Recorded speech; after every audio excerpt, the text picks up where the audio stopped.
Good afternoon, everyone. Nice to be here again and see all your bright and shining faces. I'm going to read you some selections from a book this afternoon, and I'm going to ask you to guess who wrote the book. The really decisive question is this: to whom should propaganda be addressed? To the scientifically trained intelligentsia or to the less educated masses? Answer: it must always be addressed exclusively to the masses. The function of propaganda does not lie in the scientific training of the individual, but in calling the masses' attention to certain facts, processes, necessities, etc., whose significance is for the first time placed within their field of vision.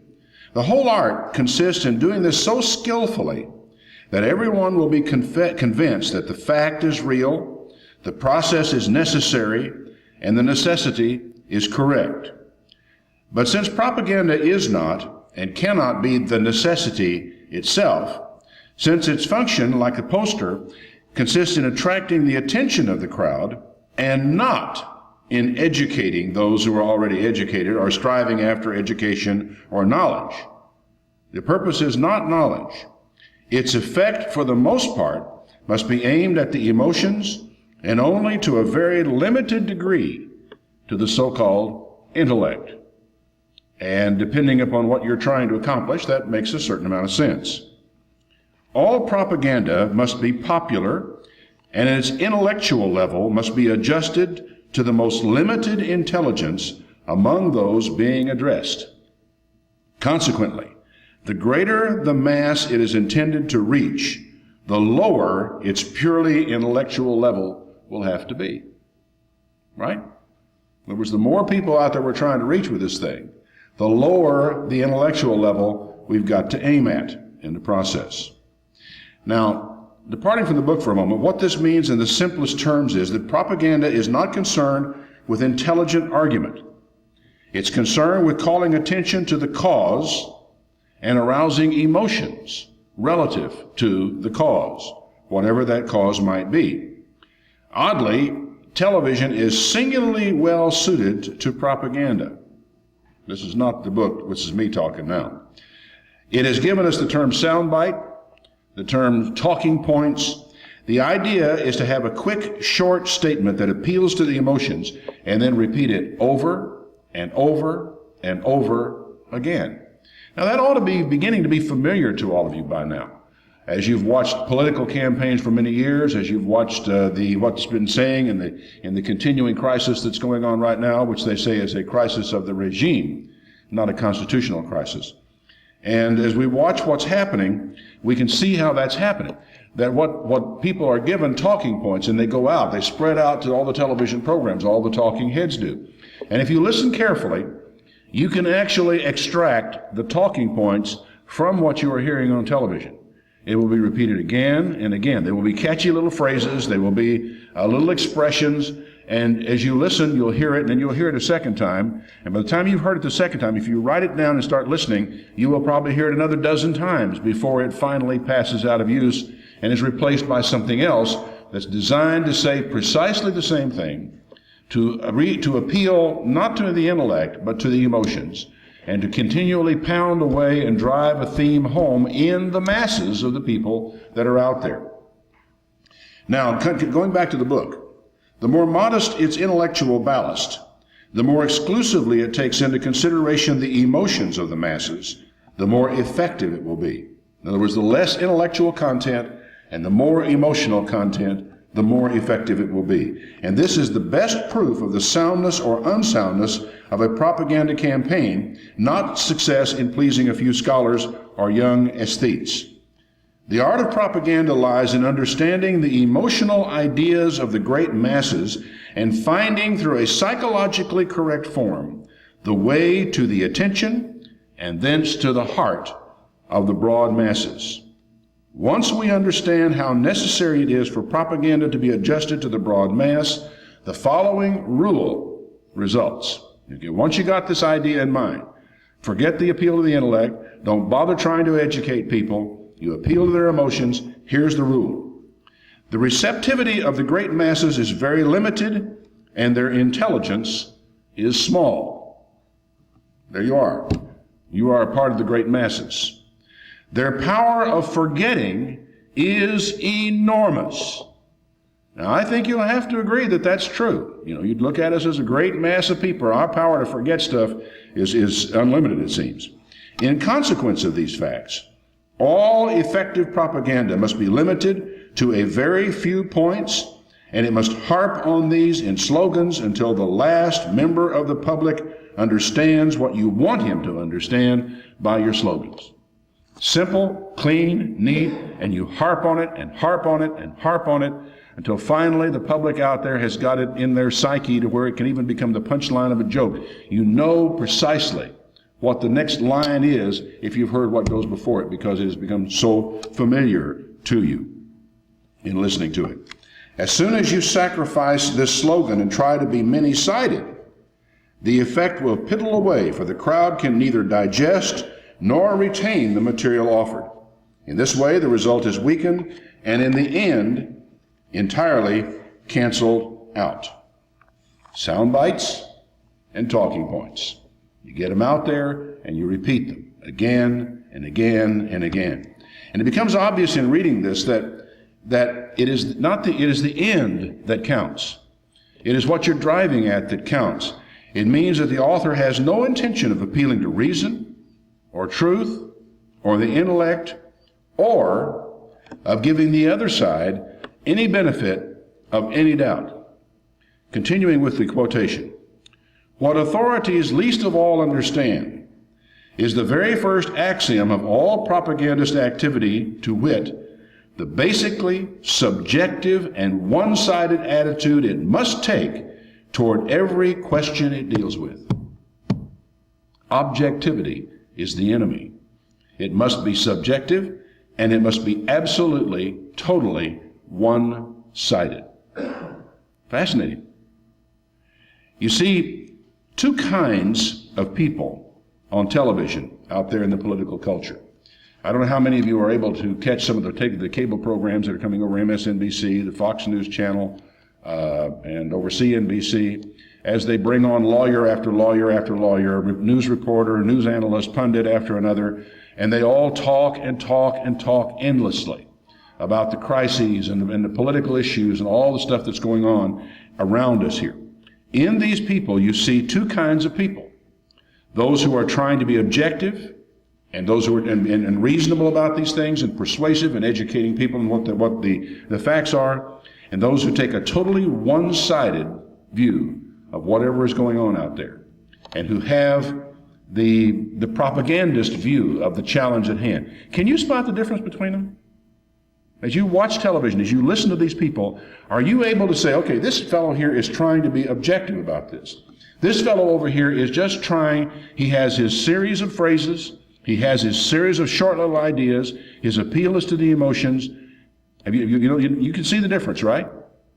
You are also aware, aren't you, that in the end, the second one I mentioned, the one who is appealing to the emotions, will roll right over the other one. And if you can't get him any other way, he will shout him down. This stuff has really been around for quite a long time, and there's nothing new about it. And you're getting a chance to get yourself an education, night after night after night, and how this type of thing works in a society and a civilization like ours. The author continues, what, for example, would we say about a poster that was supposed to advertise a new soap, and they described other soaps as good? Well, we would shake our heads. Exactly the same thing applies to political advertising. The function of propaganda is not to weigh and ponder the rights of different people, but to effectively emphasize the one right that it has set out to argue for. Its task is not to make an objective study of the truth insofar as it favors the enemy and then set it before the masses with academic fairness. Its task is to serve our own right, always and unflinchingly. We have, this point of view says, I have no obligation to be objective. I have no obligation to give you both sides of the story. I have no obligation to give so much as a silly millimeter to the opposition on this question. I will hammer this question to get my point of view and my point of view only across. And right now, you are sitting right in the middle of one of the greatest laboratories that has ever existed for the study of propaganda, and I really hope that you're paying attention. It's as clear as crystal who is objective and who is serving his own right, quote, always and unflinchingly. And there are numerous examples of both appearing on television every day. Now, would you like to know what these people think about you, these propagandists? Quote, the broad mass of a nation does not consist of diplomats or even professors or of political law or even individuals capable of forming a rational opinion. It consists of plain mortals wavering and inclined to doubt and to uncertainty.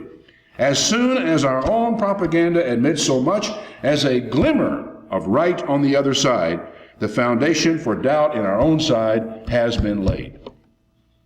We can't allow that to take place.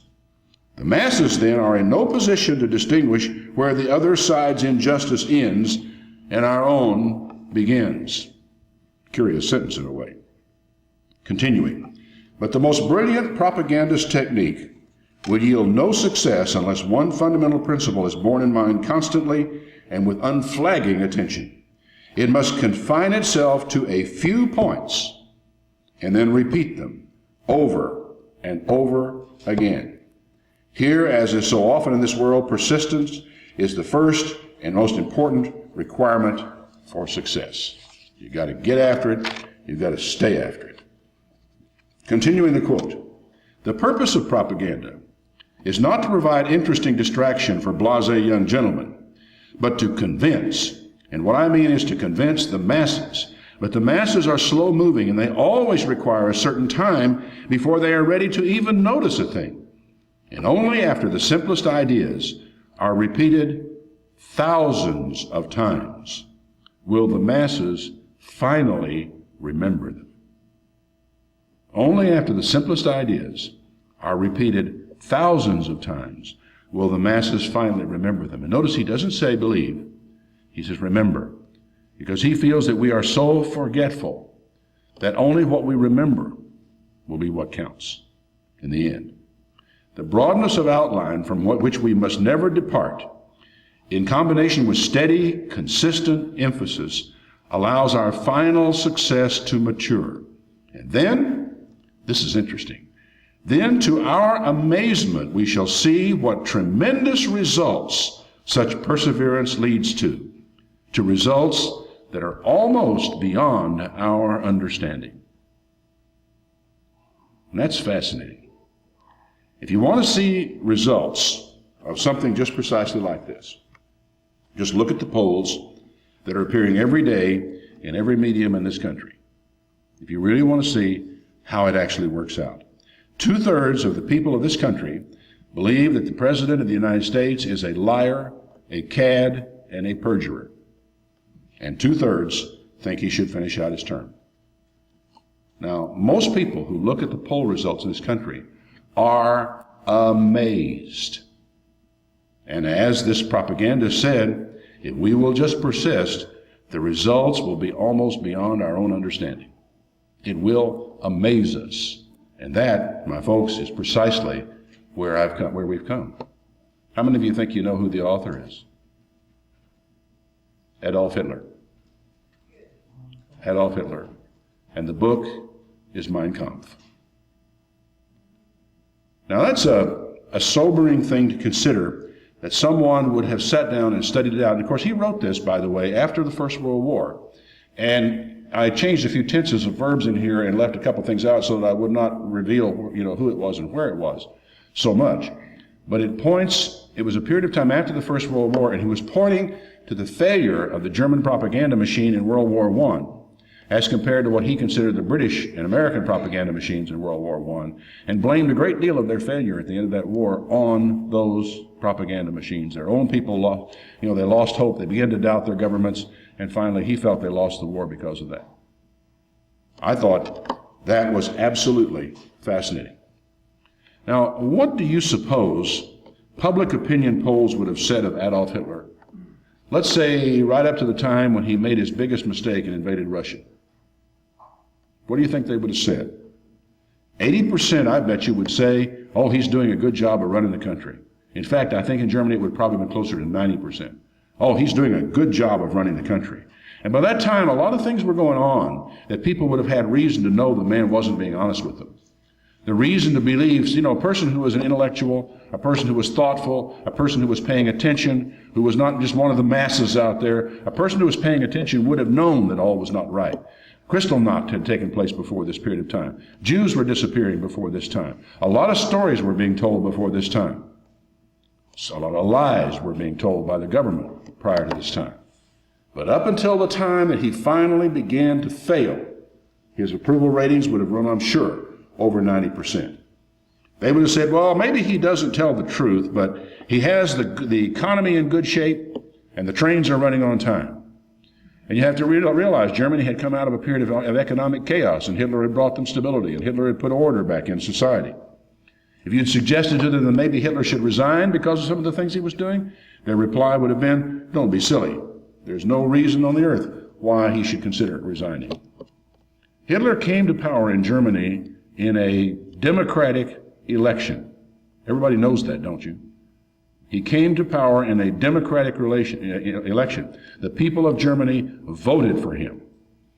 And the years that followed, his propaganda machine was staggering in its effectiveness. Now, let me make one thing perfectly clear. I don't want anybody to misunderstand me on this. I am not comparing any person in our government today to Hitler. Certainly not Clinton, certainly not Congress, nobody in that situation.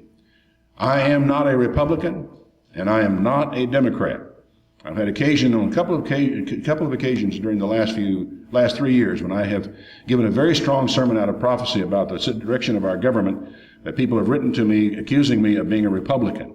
Let me assure you, I am absolutely not a Republican. I believe Christians should vote, but I am not at all sure we should be members of any political party, Democrat, Republican, Perilists, or whatever else there is around to be a member of.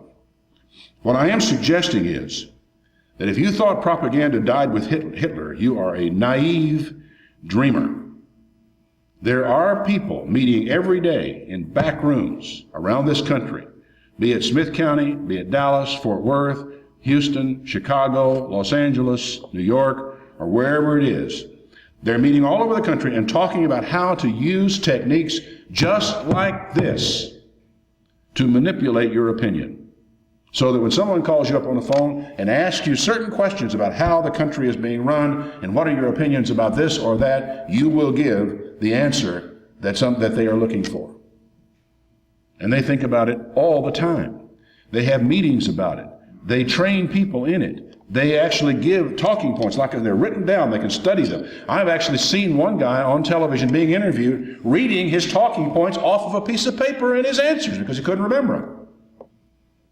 And that's all designed to get the sound bites, the quick remarks, not argument, not reasoning. We're not interested in that. There's no interest in sitting down and discussing rationally the ways in which we might go about saving Social Security, which is silly on the surface. Social Security is in no danger whatsoever. Congress will never let Social Security go down in this country. You can forget about that. They will do whatever they have to do to meet that obligation. But there are people sitting around who find short sound bites that are very useful. They can talk about, it gets to where they can throw phrases out there, and the people who are listening to them can fill in what goes around. They only have to say, well, we're concerned about saving Social Security. And that little expression, saving Social Security, I want to work on saving Social Security. Well, that's good. He must be a good person. I want to work on having better health care for the American people. Well, that's marvelous. He going to pay for it out of his own pocket? No, it's just a phrase. It's just a comment. It's designed to appeal to your insecurities, to your fears, or whatever else there may be going on. And, of course, then the Republican side of it, they want to tell you all about the wonderful tax cuts that lie ahead for you. And they will get it down. We believe in a tax cut for the middle class and all the kinds of things. Both sides, everybody, all political parties are doing this all the time. And you and I sit out here like a pack of fools just with our eyes right round and watch it all and soak it all up. And they call us up on the phone and say, well, how do you think the president's doing or running the country? Say, oh, well, country's doing just fine. I guess I'd say, yeah, he's doing a good job. That's the way it works. It's really staggering. They put together simple ideas, create slogans, and pass them out, and pound them at you from every possible angle. This is why the character of the political leadership of a country is so critical. These people have enormous power for good or for evil, and they can manipulate public opinion in spite of everything we do. And if you ever wanted to see something, aren't you aware of the fact that the media has turned on Clinton months ago? And they have been working hard for many months, I think even before Monica Gate came up, that they have been working to try to convince the people of this country that President Clinton is a liar. In fact, a lot of the media knew it in 1992. Chris Matthews, who has the program Hardball on MSNBC, walked into a bar in Little Rock one night in 1992 in the campaign when Clinton was trying to get elected and sat down and asked a bunch of reporters what they thought of Bill Clinton. And they said he's a shocking liar. But Matthews said he voted for him, and a lot of them voted for him, and a lot of them gave him a free pass because they liked his programs.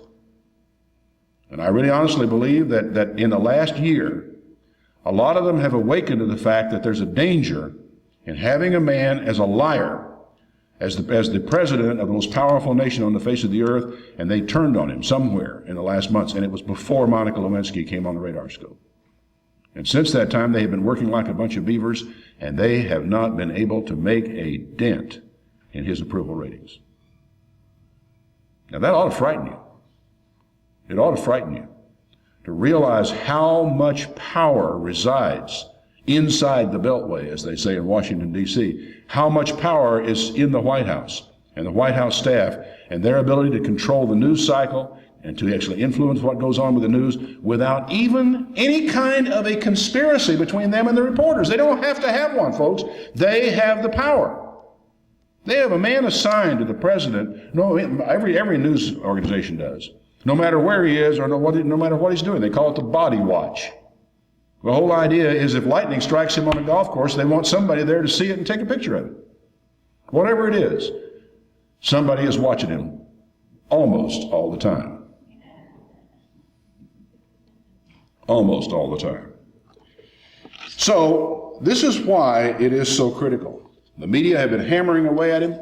They have not been able really to make a dent in the man, in his approval ratings. As I said, that ought to scare us just a little bit. It's been said that those who cannot learn the lessons of history are condemned to repeat them, and I'm not here today merely to give you a lesson in politics.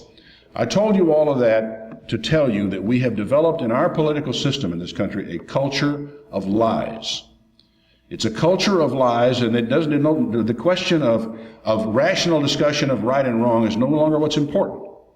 The question of the economics and the numbers and whether the numbers all add up and we can work it out and get a plan together. You know, the Japanese would have approached this problem with a 50 or 100-year plan to actually set up the Social Security system and make it work like it should way on out of the future. Our political system allows them to work 2 or 4 years out in advance. And you can't solve problems like this that way. We've picked up, what is it now, a $4 trillion debt in this country. And instead of us saying, well, we got a surplus, thinking, well, that just will reduce our debt a little bit this year. No, we got to figure out a way that we can spend that amount of money somewhere, somehow, by some means. But the whole thing, and again, my position is not to argue the economics of it. My position is not to say, well, we should do this with our surplus or we should do that with the surplus, because I'm not a politician, I'm not an economist, I don't have a clue. I do have a clue about one thing, though. That we are always better off to know the truth, the whole truth, and nothing but the truth. And we in this country, from one end of it to the other, have created a culture of lies, a situation in which we punish the politicians who tell us the truth, and we reward the ones who tell us what we want to hear. Is anybody going to stand up and argue with that? I mean, we have gotten there, and we are in, I think, grave danger of paying for it in blood. I'd like for you to turn back with me to Jeremiah, the 8th chapter. Because there was a time in history. At this point in time, God hasn't sent us any prophets yet. I would not be surprised to see a prophet or a prophetess turn up on the scene almost any day now. I don't know where they will come from. Don't know what they'll look like. Don't know what they'll say exactly, although I have a pretty good idea of what the message will be. Because God said, I am the Lord your God, I change not. He is the Father of lights, in whom is neither variableness nor shadow of turning. Jesus Christ is the same yesterday, today, and forever. So when the prophet or the prophetess shows up, the message, I suspect, will be predictable. It will be very similar to the message that we encounter in Jeremiah. For in Jeremiah's day, the city of Jerusalem and Israel and Judah had become itself a culture of lies. In Jeremiah, the 8th chapter, and verse 5, why then is this people of Jerusalem slidden back by a perpetual backsliding? They hold fast deceit. They refuse to return. Now, it's one thing to try to lie your way out of a problem. I'll be the first one to confess. I've done that. In fact, when I was a kid, I did it a lot of times, right? Is there anybody here who would really want to deny that sometime in your past, and I don't know, let's put it well back there, some of us are old enough we can really put it back there, that you lied your way out of trouble? The problem comes that when you're caught, you don't let it go. You hold on to the deceit, and you pursue the deceit, and you add to the deceit, and you put a deceit on top of the deceit that is already there. Trying to lie your way out of trouble is as normal as apple pie. But trying to continue to lie your way out of it once you've been cornered is a road to insanity. It's crazy. It'll make you crazy. It'll make the people around you crazy. It'll make, in our case, the public just a little bit crazy. I have never seen, I don't remember the last time, well, Vietnam maybe was the last time this country was as polarized as it is now. And at least it was there polarized over a war, not over the conduct of the president. And I'm not talking about the sexual conduct. I'm talking about the lies. I would be just as happy to condemn the sexual conduct as anything else, but everybody seems to want to keep putting in, private sexual conduct is not something we should pay attention to. I've got news for you folks. When a man who cheats on his wife will cheat on you. Okay, if it was way back in the past, he's sorry for it, and his life has been exemplary since that time, that's fine. But that's not what we're talking about, is it? We're talking about a person who cheats on his wife again and again and again and again. A man who cheats on his wife is not to be trusted. A man who lies is not to be trusted. But one of the reasons why Israel was in trouble with their perpetual backsliding was because they held fast to deceit. They refused to return. I listened and I heard, but they did not speak right. No man repented himself of his wickedness, saying, what have I done? Everyone turned to his course, like the horse turns to the battle. Yea, the stork in the heaven knows her appointed time. She knows where to go, where to be, and when to be there. The swallow observes the time of their coming. But my people don't know. They don't know the judgment of the Lord. How do you say, well, we are wise, and the law of the Lord is with us? Lo, certainly in vain made he it. The pen of the scribes is in vain. We got the law over here, but we don't need to listen to that. What these men wrote down doesn't mean anything to us. It's all just vanity. The wise men are ashamed. They are dismayed and taken. Lo, they have rejected the word of the Lord. What wisdom is in them? Now that's an interesting statement. Look at all your wise men out here. But if they have rejected the word of God, they have no basis upon which their wisdom can even stand. That is such a simple truth, that unless there are somewhere some standards of right and wrong, some permanent, steadfast, steady light of what's right and what's wrong, we're lost. And for 30 years and better in this country, we have systematically been ruling that standard out of public life in this country. And that's why people will say, it doesn't matter that the president had sex with a 21-year-old intern in his private study off the Oval Office. That's his private behavior. And when you try to bring a rational argument in it, you just get steamrollered. Because that's private. That's sex. We don't do that. It's not against the law. Sex is not against the law. And you just get rolled right over if you try to bring up that question. In my opinion, the president should be impeached for his abominable sexual conduct. He is a disgrace. But our law doesn't allow for that. So now we have to address the fact that he lied to us as a people. But since he wasn't under oath when he lied to us as a people, that's not a legal issue, and we can't throw him out for that either. We have taken fast hold of deceit.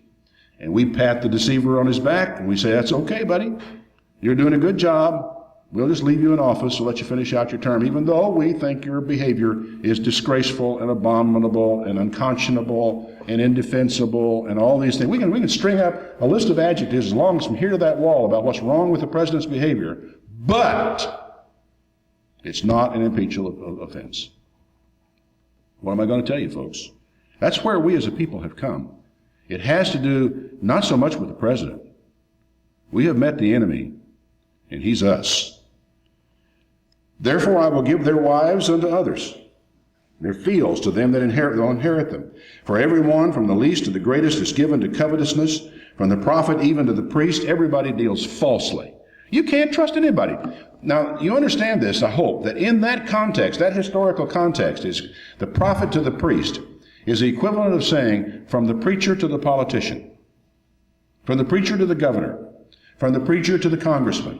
Everyone deals falsely.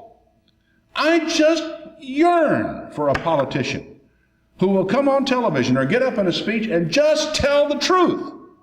And when he's answering a question, there's one of them up there that I know of that does this from time to time, and that's Senator Moynihan. You can ask him a question, he'll say yes or no. He's a man of few words. He seems to me to be an honorable man. There are a few others up there that my impression of them is that they are honorable men. But for the most part, the question that they ask before they go on television is, what will work? What strategy shall we follow today to influence the thinking and the opinion of the American people? Do you think that's right? Do you think that's the way to govern? Well, it's the only way we will let them govern, because of the way we as a people respond to the propagandists on all sides of all these issues. They don't want us to think. They don't want us to reason our way through these things. They want an emotional response on whichever side of the aisle it happens to be. And I think one of the most disgraceful things that's happened in Christianity in this entire country is that a great giant body of Christians in this country have allowed themselves to be branded the religious right. There's another bunch of them, who are the religious left over there, and they're happy being over on the religious left. But the truth is that all of us should take our Christian witness to wherever it should go. But the Christian witness ought to be based on the Scriptures. It ought to be based on the teachings of Jesus. It ought to be based on the teachings of God, the law of God, and the way of living. And sometimes that's going to agree with Republicans, and sometimes it's going to agree with Democrats. But if we decide, well, we're a part of the Republican Party or we're a part of the Democratic Party, well, we tend to sign on to party politics and abandon our witness. Our witness is the Bible, isn't it? Shouldn't it be? I certainly, for one, believe that Christians should engage the political system of this world. We should engage it with the words of Jesus. We should engage it with the words of Moses, with the law of God, with right, with wrong, with morality, and with truth. And we should punish the liars, and we should reward the people who will tell us the truth. But Christians have tossed themselves in amongst the masses. Oh yeah, they're right in there with the masses. How can I tell? Because they're responding to the things that are directed to the masses. And what's that? Whatever the political party wants you to feel at the moment. That's the way she goes. They have healed the hurt of the daughter of my people, slightly saying, peace, peace. There is no peace. Were they ashamed when they had committed abomination? No, they were not at all ashamed, neither could they blush. Therefore they shall fall among them that fall, and the time of their visitation they shall be cast down, saith the Lord. Were they ashamed? No, not only were they not ashamed, they couldn't even manage a blush. And when the time came for repentance, or when the time came when there had to be some sort of contrition, at this point in time it becomes a matter of strategy. It's not from the heart. If it were from the heart, there would be no strategy sessions. If it were from the heart, it would hurt. It would be painful. It would not be protecting of the self. You know, some little time ago, there was a lot of conversation about forgiving somebody and whether and how we could tell if a person has repented or not. Remember those days not that long ago, some of you? We were talking about a well-known evangelist and whether or not he repented. I want to tell you something. There is one incontrovertible rule with repentance. If a man is still justifying himself, he has not repented. If a man is still blaming others, and I use this in a pre-Ken Starr context, if a man is still blaming others, he has not repented. And this old idea, well, we can't judge other people, and we shouldn't sit in judgment of other people, is blind and stupid. If you don't have the eyesight and the wisdom to look at the fruits and to look at what a person is doing and look at what a person is saying and render a judgment as to whether he's telling the truth or not. Well, don't you remember Paul said, why are you people going to court? Why are you taking a brother to court among the unbelievers? Is there not one person among you who's competent to render judgment, to judge between brother and brother? We are supposed to be able to look people in the eye and judge whether they're telling the truth or not. We are supposed to evaluate what people have done and what people have said and make decisions between people about right and wrong. We are God's people. We have the law of God in our hearts and our minds. We have the Bible in our hands. We have the truth before us and a willingness to judge by the truth. And folks, we ought to judge. When those things are clear and staring us in the face, we ought to judge. And don't write me a letter and tell me, well, the Bible says judge not. I know that if I judge, I will be judged by the same standard I judge other people by. Right? That's fair. But I want to tell you something. If I don't judge, I'm still going to be judged by the standards of the Bible. So I have nothing to fear from judging by the standards of the Bible, do I? I'm going to get that anyway. And I am as inclined as anybody on the face of this earth to show mercy to a person who is brokenhearted and repentant and has turned his back on his sin. And you can tell. It's easy. It's easy. One way you can tell it's not is if he's blaming other people and justifying himself or herself, as the case may be. Feel that very strongly. I think that's a very important part of the things that we ought to know. In chapter 9 of Jeremiah, he says, Oh, that my head were waters and my eyes were a fountain of tears, that I might weep day and night for the slain of the daughter of my people. I wish I had a place in the wilderness, out in the desert, a lodging place of wayfaring men. I just wish I had a cabin out in the desert someplace so I could get away from these people and go from them, because they are adulterers and they are an assembly of treacherous men. They just as soon stab you in the back as look at you. They bend their tongues like the bow for lies. You pull your arrow out and you bend that bow. I mean, that's their tongue, and they'll lie a lot of them will lie, it seems, when the truth will serve better. They are not valiant for the truth. Folks, you know, there comes time when you have really got to be valorous. You've got to have courage, backbone, strength to tell the truth. Well, where are you going to go to find someone that's valiant for the truth? There are a few people out there who still seem to be trying. I noticed something interesting really recently that I had never really quite focused on. There is a range of journalists out there right now who are strongly involved in political commentary, who are extremely critical of President Clinton. They are, every one of them, Catholic. Most of them Irish Catholic. And they have been educated in the strict excellence of Catholic universities. And also they were educated by nuns and priests who taught them a strict set of morals that are, after all, in their origins based on the Bible. And it's really fascinating to watch this, how that they have been educated in many cases in Jesuit universities. They have that Jesuit manner of cutting through all the malarkey and going straight to the heart of a matter. And these are individuals who were taught by their mentors to tell the truth. This group of them wound up in journalism. don't know what happened to the ones out of that group that wound up in politics. They bend their tongue like the bow for lies. They are not valiant for the truth upon the earth. They proceed from evil to evil, and they don't know me, says God. Take you heed, every one of his neighbor. Don't trust in any brother, for every brother will utterly supplant, and every neighbor will walk with slanders. I want to tell you something, folks. We are coming to the place in this country to where people can stand up and seriously, with straight face on television, tell you that perjury in a civil case is not a big deal, that it doesn't matter, that nobody's ever been prosecuted for it. So that consequently now, if I were called to sit on a jury, and I have to sit on a jury in October this year, if I have to sit on that jury and they're trying somebody for perjury, it's going to be very difficult for me to convict, especially if it was perjury in a civil case about sex. Very hard for me to convict. In fact, I don't think they'll let me on the jury when I get through hearing what I have to say about it. But this is where we're coming to, that if it's not important to tell the truth, if it's not important for your congressman to tell the truth, if it's not important for the president to tell the truth, then it's not important for you to tell the truth. And we're going to come to the place to where you can't trust anyone. A signature on a document on a paper won't mean anything. You know, people used to do business in this country on their word and a handshake.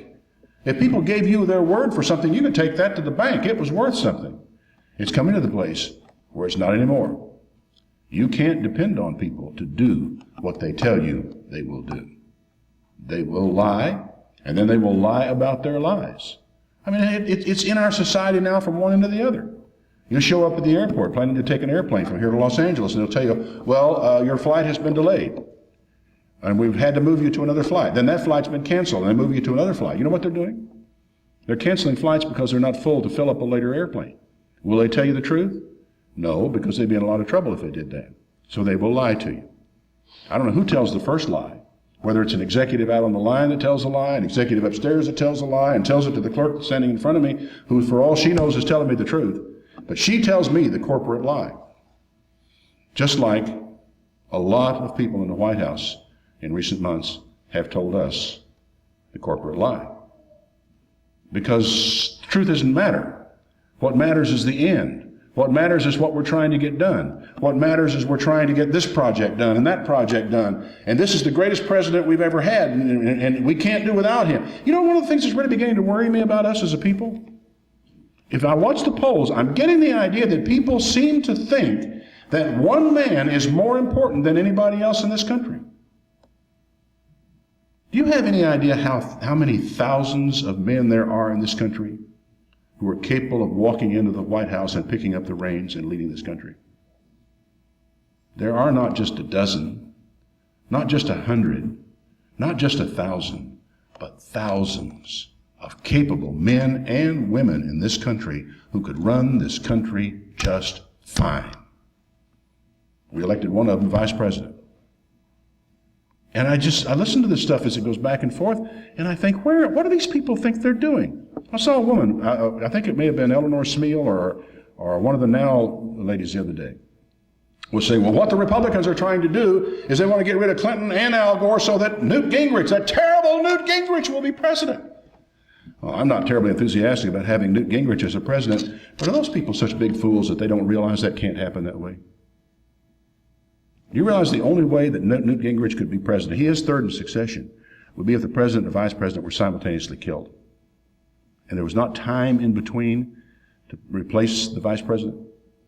If you've been around any time at all, you remember what happened when Spiro Agnew resigned. We went out and got a new vice president of the same party, right?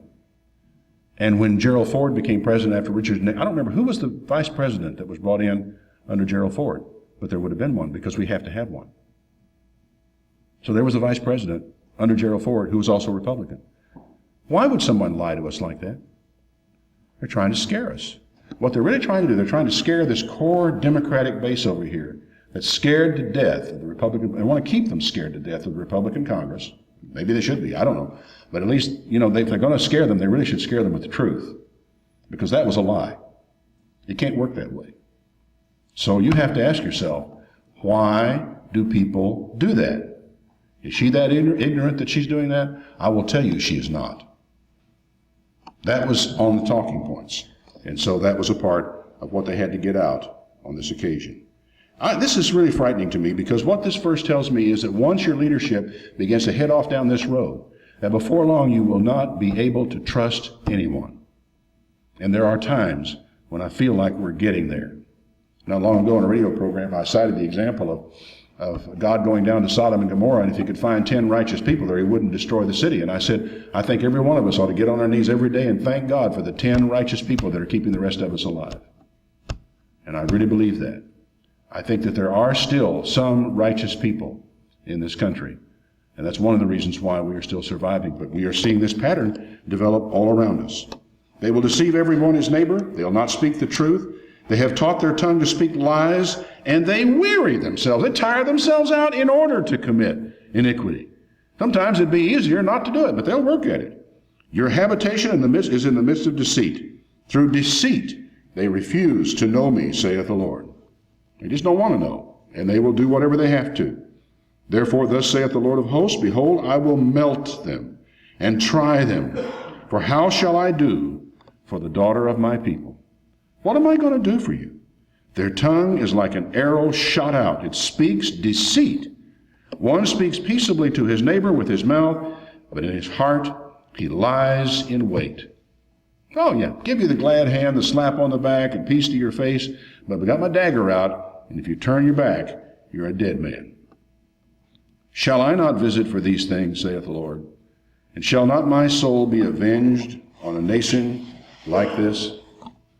Well, folks, we are a nation like this. And God says, do you think that I am not going to be avenged for this? I am afraid for our nation in ways that I have not been before.